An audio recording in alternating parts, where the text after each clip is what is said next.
Salut GoatPronos. Avec quel montant commencer l'épargne sportive? C'est une question que je reçois tous les jours et je vais répondre dans cette vidéo.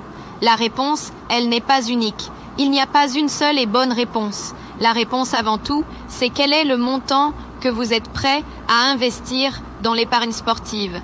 Je le rappelle, l'épargne sportive, c'est un investissement financier sur le long terme.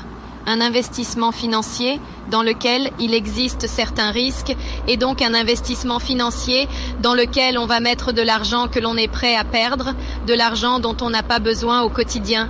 Ça, c'est la règle numéro 1 à respecter avant tout. Quel est le montant maintenant en euros nécessaire pour faire les choses correctement? Si on se lance soi-même tout seul, il n'y a pas de montant minimum. On peut commencer avec de toutes petites sommes, 1 euro, 2 euros, 5 euros, 10 euros, comme on le souhaite. En revanche, si on suit un pronostiqueur et qu'on paye un abonnement VIP, dans ce cas-là, ça va être important d'avoir un capital minimum parce qu'avant tout, on est là pour rentabiliser l'abonnement et puis dégager du bénéfice.